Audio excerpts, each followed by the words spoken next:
Baik, mohon di tempat tadi. Terkait dengan pengurusan gereja, Ya. kebetulan pada saat istirahat tadi ada yang berbisik kepada saya. Mohon moderator yang menyampaikan karena dan mohon dijaga namanya karena khawatir beliau. Jadi begini, ketika Habib tadi menyampaikan begitu indah secara teori, tetapi kenyataan di lapangan justru FPI lah pemimpin perusak. Nah, jadi ini kontradiktif. Jadi ini kontradiktif antara yang harus disampaikan dan kenyataan di lapangan. Nah ini beliau mengatakan tolong tadi disampaikan ke Habib untuk dijawab. Baik, silakan. Jazakumullah khairan jasa. Ini memang persoalan serius ya. Nah, ini gebukan luar biasa ini dari moderator ya. Tapi baik teman, saya senang dapat pertanyaan semacam itu. Karena kalau pertanyaan itu Anda lontarkan berarti saya punya kesempatan untuk klarifikasi yang mungkin saya nggak dapatkan waktu klarifikasi tersebut di media, di TV, di koran, di majalah. Tapi dalam kesempatan ini saya mendapat kesempatan. Ini merupakan peluang emas bagi saya. Tapi sebelum saya jawab, untuk bisa mensinkronkan antara teori yang sudah kita sampaikan dengan praktek yang ada di lapangan, saya harus menyatakan dulu bahwa seluruh aktivis FPI adalah manusia biasa yang memang ada yang akhlaknya sudah baik, ada yang akhlaknya masih kurang baik, yang memang harus dibina. Jadi saya sepakat dengan ibu tadi yang menyampaikan kenapa bisa terjadi ini, mungkin karena kurang pembinaan. Saya sepakat itu. Jadi sama saja apakah itu di pihak Kristen atau di pihak Islam, manakala umatnya kurang pembinaan bisa terjadi hal-hal di luar daripada kehendak kita bersama. Jadi sekali lagi saya ingin sampaikan bahwa aktivis FPI siapapun dia, mereka bukan malaikat, mereka bukan orang suci, mereka kadang berbuat baik, kadang mereka berbuat salah. Jadi saya nggak bisa mengklaim orang FPI itu baik semua, orang FPI itu jujur semua, amanat semua, suci semua. Saya tidak bisa mengklaim semacam itu dan tidak boleh memang. Nah ini yang ingin saya sampaikan. Kadang-kadang kita sebagai guru, jangankan mendidik aktivis FPI yang jumlahnya jutaan di Indonesia, kita mendidik satu murid di kelas saja, karena kebetulan saya juga seorang guru. Kadang-kadang satu kelas murid saya cuma 40 orang, 35 orang. Kadang-kadang yang betul-betul berhasil kita didik enggak melebihi daripada perhitungan jari kita ya kawan. Tetap saja ada anak yang bandel, yang nakal, yang terlibat narkoba, dan seterusnya.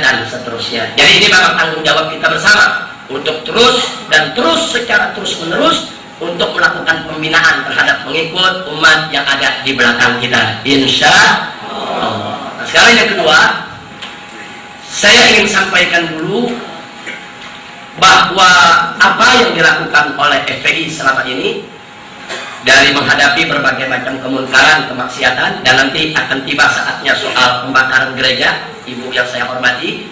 Saya bicara secara umum dulu bahwa kami sebagai umat Islam punya satu keyakinan dan kepercayaan berdasarkan Al-Quran dan As-Sunnah, di mana kami diwajibkan oleh Tuhan kami untuk kami menegakkan amar ma'ruf nahi munkar. Amar ma'ruf itu adalah mengajak orang lain untuk berbuat baik. Nahi munkar itu adalah mencegah diri sendiri, keluarga ataupun orang lain jangan sampai melakukan kemunkaran.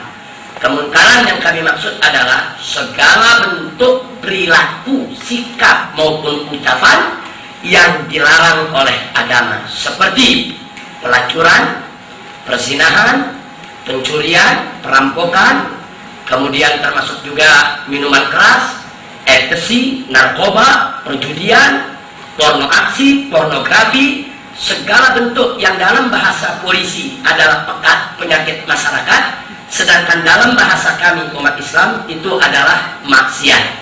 Nah, hanya bedanya dalam bahasa pemerintah yang berkewajiban untuk mencegah itu semua hanya penegak hukum, mulai dari polisinya, jaksanya, hakimnya, sampai pemerintah-pemerintah yang punya kekuasaan di pusat maupun di daerah.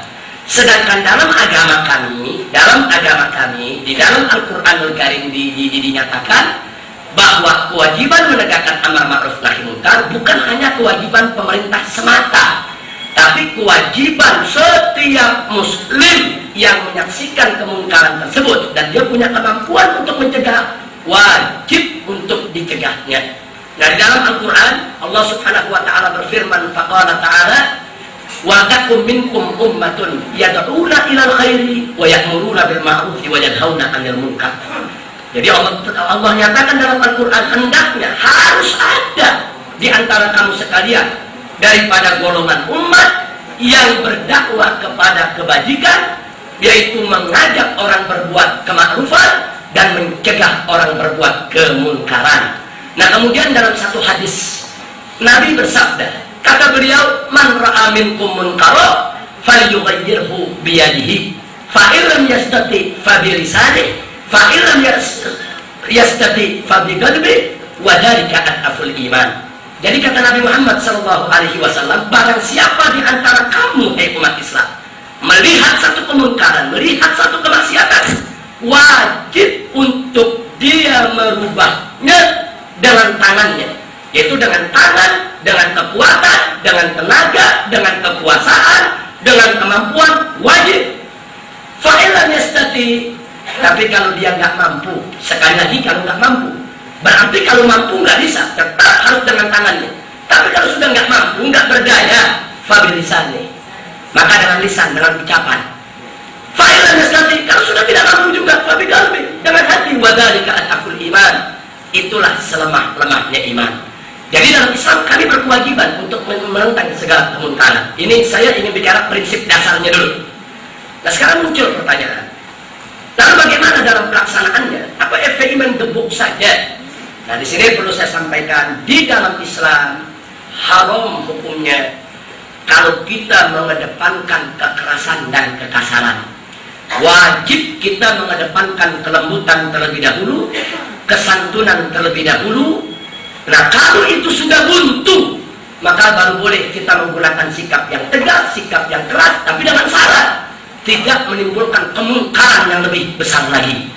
Nah, karena itu saya ingin beritakan kepada Bapak Ibu yang ada di sini, baik dari yang kaum musliminnya maupun dari kaum kristianinya. Maaf Bu ya, kadang-kadang dari orang Islam sendiri ada juga yang salah paham terhadap sepak terjang FPI. Jadi ini untuk semua. Nah, perlu saya sampaikan bahwa kami membagi wilayah di sekitar kami, lingkungan kami, menjadi dua bagian. Yang pertama adalah wilayah amar ma'ruf. Yang kedua adalah wilayah nahi munkar. Yang bagaimana sih wilayah amar ma'ruf? Suatu wilayah yang di sana ada kemaksiatan, katakan ada pelacuran, ada perjudian, ada macam-macam maksiat. Kemudian masyarakat sekitar mendukung itu kemunkaran, tidak merasa risih. Nah, untuk wilayah semacam ini kami larang keras aktivis FPI manapun melakukan tindakan fisik. Kenapa? Karena akan mengantarkan kepada konflik horizontal, dan itu akan membawa kepada kerusakan yang lebih besar lagi. Jadi maksiatnya akhirnya tidak bisa diatasi, mungkin bisa timbul konflik horizontal yang bisa meluas. Nah, untuk wilayah ini kami sebut wilayah amar ma'ruf. Kewajiban kami mengirim juru dakwah, mengirim guru, mengirim ustadz, membuka majelis taklim untuk memberikan pengajaran dan nasihat kepada masyarakat setempat tentang bahaya kemaksiatan tadi bagi kehidupan umat dan masyarakat di dunia ini. Nah, kemudian yang kedua, wilayah nahi munkar, yaitu satu wilayah yang di dalamnya ada kemunkaran, kemaksiatan, ada judi, ada ekstasi, ada narkoba, ada macam-macam kemunkaran. Nah, ternyata masyarakat sekitarnya nggak suka. Cuman masyarakat sekitar nggak punya keberanian untuk menghentikan itu karena, maaf, ada oknum-oknum yang membackingi dengan kekuatan jabatan, kedudukan, dan wewenang. Nah, akhirnya masyarakat nggak bisa berbuat apa-apa. Nah, di wilayah seperti ini, kami dari FPI berkewajiban untuk membantu masyarakat, membangkitkan keberanian mereka, mendorong mereka bekerja sama bagaimana caranya untuk kami stop kemungkaran yang sudah tidak diinginkan oleh masyarakat tadi. Nah, ini kami sebut wilayah nahi munkar. Wilayah semacam inilah yang menjadi wilayah operasi kami untuk kami hentikan segala kemungkaran yang ada. Itu pembagian. Tapi nggak sampai di situ, Bu, Pak. Untuk menghentikan kemungkaran tersebut, kami punya prosedur standar. Apa prosedur standar yang ada? Pertama, harus berdasarkan laporan masyarakat setempat. Jadi kami di Islam nggak boleh tuh ngorek-ngorek kesalahan orang, ngintip-ngintip, mengintelligeni, enggak. Kami berdasarkan laporan masyarakat, itu syarat pertama. Nah, kalau masyarakat sudah lapor, kami kirim tim investigasi untuk membuktikan kebenaran laporan tersebut. Nah, jadi bukan kami yang sekonyong-konyong memata-matai, tidak. Karena Islam nggak mengajarkan untuk ngorek-ngorek kesalahan orang. Nah, kalau sudah kami dapatkan bukti data bahwa memang di situ betul ada kemungkaran, kami akan bantu masyarakat membuat surat tertulis, kirim ke lurah, kirim ke camat, sampai ke gubernur dengan tembusan mulai dari polsek, polres, polda, bahkan juga di militernya dari mulai koramil, kodim sampai kodam. Jadi kami tuntut masyarakat. Kadang-kadang masyarakat nggak ngerti bagaimana cara ngirim suratnya, bagaimana cara protesnya. Nah, itu kami tuntut. Nah, setelah itu surat kami berikan, kami tunggu 1 bulan, 2 bulan, kami mau lihat reaksi mereka. Kalau mereka bereaksi baik, merespon baik, menutup tempat kemaksiatan tadi, kami bersyukur, masyarakat nggak perlu bertindak. Tapi kalau ternyata pemerintah yang sudah kami beritahukan dengan data, dengan bukti, karena investigasi kami itu juga menggunakan kamera, menggunakan foto, kami filmkan, ini loh buktinya. Nah, setelah itu direspon dengan baik, selesai. Kalau tidak direspon dengan baik, maka kami akan mendorong masyarakat bersama FPI untuk melakukan aksi damai. Kita demo ke DPRD, demo ke gubernur, itu yang kami lakukan. Andai kata semua jalan yang sudah prosedural masih tidak menyelesaikan persoalan, maka kami akan mengambil inisiatif lain untuk menyelesaikannya. Nah, jadi ini yang jadi masalah. Cuma yang jadi problem, usaha kami yang prosedural itu tidak pernah diangkat di televisi, tidak pernah disiarkan di media, di koran, di majalah, tidak ada. Nah, begitu nanti sudah terjadi sesuatu hal, terjadi benturan fisik, nah itu merupakan anti klimaks daripada persoalan yang sudah bertumpuk-tumpuk, bahan itu yang dimasukkan ke televisi, sehingga menimbulkan image seolah-olah FPI main gebuk, main hantam, main serang. Itu semua tidak benar. Saya punya pengalaman. Pada 4 tahun yang lalu, ada satu tempat judi besar luar biasa di wilayah Pluit berdiri di atas tanah Pemda DKI. Kami sudah berikan peringatan selama 1 tahun, nggak sembarangan, 1 tahun. Tapi karena backingnya kuat, oknum-oknum yang melindunginya kuat, tidak pernah bisa ditutup. Akhirnya terjadi apa yang terjadi karena 1 tahun. Nah, yang menarik, ada sejumlah wartawan diskusi, Habib kalau citra FPI mau bagus, kami diundang dong. Bagaimana proses awalnya, kami diajak, nanti kami filmkan, kami shoot, sampai terakhir. Saya bilang, betul, Anda mau objektif, betul, kita aja. Dia ikuti itu prosedur, sampai terjadi anti klimaks, yaitu benturan fisik antara Laskar FPI melawan ratusan preman yang menjaga tempat perjudian di Pluit, di mana mereka menggunakan senjata api, menggunakan yaitu parang, menggunakan pedang, dan lain sebagainya. Tapi singkat cerita, dengan izin Allah kami bisa menguasai keadaan, mereka separuh bisa kami tangkap, kami serahkan kepada polisi yang bertugas, dan semua bisa berjalan dengan baik. Tapi yang menarik, saat kejadian wartawan ada, terjadi bentur antara Laskar FPI melawan preman. Maaf, ini saya katakan preman. Kalau saya bicara preman, berarti saya nggak bicara apa agamanya.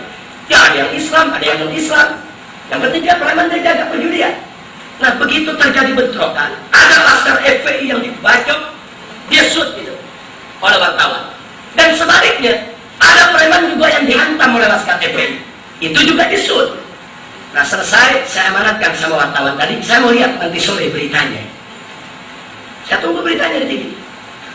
Nah, begitu saya tunggu beritanya di TV, mulai dari TPI-nya, ANTV-nya, SCTV-nya, RCTI-nya, semuanya. Ternyata apa beritanya? Pagi dini hari, Laskar FPI terlibat dalam bentrok fisik dengan warga masyarakat. Dan di dalam benturan fisik tersebut terlihat Laskar FPI menggunakan senjata tajam menyerang dan menghantam warga hingga warga terluka. Yang disetel di TV, preman lagi dihantam sama Laskar. Saya tunggu, lalu mana yang Laskar FPI dihantam? Mana yang mereka nembak kita? Mana mereka yang nyerbu duluan? Tidak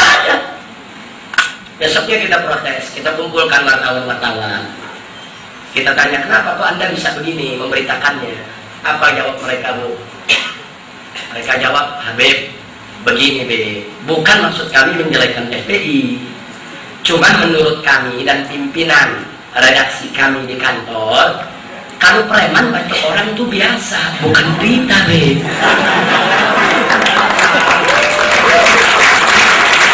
Tapi kalau naskah hantam preman pakai piki putih, baju putih, ini luar biasa, baru berita. Astagfirullahaladzim min kulli dambin azim. Saudara, jadi wartawan tadi cuma melihat dari sisi komersial iklan. Kami dirugikan, nah itu yang membuat image di mana-mana menjadi rusak. Kami dikatakan begini begitu, tapi apa mau dikata? Itulah memang nasib kami wong kilek yang nggak punya media dari komunikasi yang canggih, saudara. Tapi kami tidak putus asa. Kami punya forum, kami punya panggung, kami punya pengajian, kami punya media lain untuk bisa mengimbangi berita-berita yang sedemikian rupa. Alhamdulillahirabbil alamin. Bahkan saya punya pengalaman yang sangat-sangat baik. Nah, saya pernah melapor ke seorang jenderal pimpinan kepolisian, saudara, di Republik ini. Saya laporkan, Pak, itu di wilayah kota, saya tunjukkan alamatnya, itu ada tempat perjudian, ada tempat tari terangkah. Kadang-kadang maaf, Bu ya, maaf sekali lagi ibu-ibu, sampai wanita yang tarik ranjang tadi bugil, di atas badannya ditaruh es krim, ditaruh makanan, ditaruh coklat. Lelaki hidung belang datang membayar untuk menikmati daripada es krim di atas tubuh daripada wanita yang sudah bugil tadi. Dan ini sering terjadi. Kita lapor, apa dia bilang? Habib jangan dengar isu. Ya enggak, tapi ini beritanya benar, Pak. Loh, emang Habib lihat sendiri? Ya gila, apa saya melihat? Itu kan bukan bidang saya. Ya tapi setiap melapor digituin melulu, saudara. Akhirnya maaf, karena kita lihat kita dilecehkan begitu, ya saya bentuk anak-anak muda, ada 5 orang, kita kasih tugas. Oke, kau ke sana, bawa kamera kecil, bawa foto, semua abadikan. Nah kita kirim itu anak-anak muda, semua diabadikan, dibikin film, dibikin foto. Dapatlah kami 1 album, macam-macam foto. Ini udah foto porno semua ini. Begitu dapat kami gandakan, kami buat, kami kirim ke Kapolri, kami kirim ke Kapolda, kami kirim ke Menteri Agama, kami kirim ke Menteri Menko Kesra, kami kirim sampai ke Presiden. Kami kirim, saya katakan kemarin saya nggak punya bukti, ini buktinya. Alhamdulillah. Begitu sudah ada bukti, 1 bulan kemudian saya ditangkap.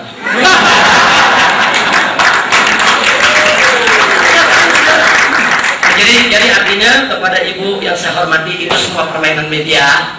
Kadang-kadang media ada yang objektif, ada juga yang tidak. Sama lah, media Kristen maupun media Islam, ada yang objektif, ada yang tidak objektif. Nah itu persoalan media. Tapi yakinlah, kami tidak sekarang yang digambarkan, kami tidak sebuah sebagaimana diberitakan. Kami cinta kedamaian, kami suka yaitu persatuan persaudaraan, dan kami suka kelembutan dan keramahan.